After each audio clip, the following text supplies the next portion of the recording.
Espesyal po ang pagtatapos sa isang eskwelahan dito sa Quezon City. Lahat kasi sila may kapansanan, pero hindi ito naging hadlang para magpursige at makapagtapos ng pag-aaral. Panauhing pandangal naman si Pangulong Aquino sa isang paaralan kung saan nagtapos ang kanyang pamangkin. May report si Cesar Apolinario.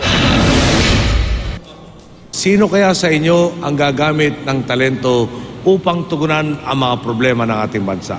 Sino kaya sa inyong mag-graduate ngayon ang makakahanap ng solusyon sa mga problemang kinakaharap? Hindi lamang ng Pilipinas kundi ng buong sangkatauhan.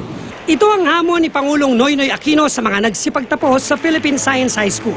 Bilang mga scholar, hinikayat sila ng Pangulo na ialay sa bayan ang kanilang talino at talento sa 4 na taong pagsusumikap at paghuhulma sa kanila ng paaralan. Tiwala raw ang Pangulo na may tutulong ang mga bagong graduate ng Pisay sa pagpapabuti ng kalagayan ng mga Pilipino. Ang tagumpay ninyo sa araw nito ay may pagmamalaki ng napakaraming nag-ambagan para siguruhin na makakapagtapos kayo. Bukod sa pagiging panauhing pandangal, naroon din ang Pangulo para masaksihan ang pagmarcha ng kanyang pamangking si Jacinta Patricia D., anak ng kapatid niyang si Viel. Kabilang si Jacinta sa mahigit 200 nagsipagtapos sa Philippine Science High School. May tuturing ding espesyal ang pagkatapos sa National Orthopedic Hospital o NOH School for Crippled Children sa Quezon City. Hindi man nakakapagsalita o nakakarinig ang ilan sa kanila, habang ang iba naman ay hindi nakakakita at nakakapaglakad. Puspusa naman silang nagpursige para makapagtapos ng pag-aaral.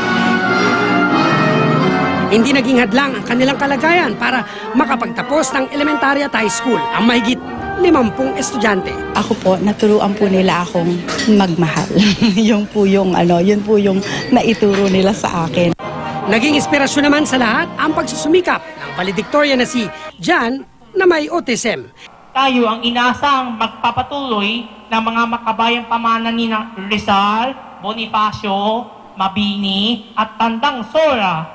Mabuhay ang estudyanteng Pilipino! Mabuhay ang kabataang Pilipino! Mabuhay ang may kapansanang Pilipino!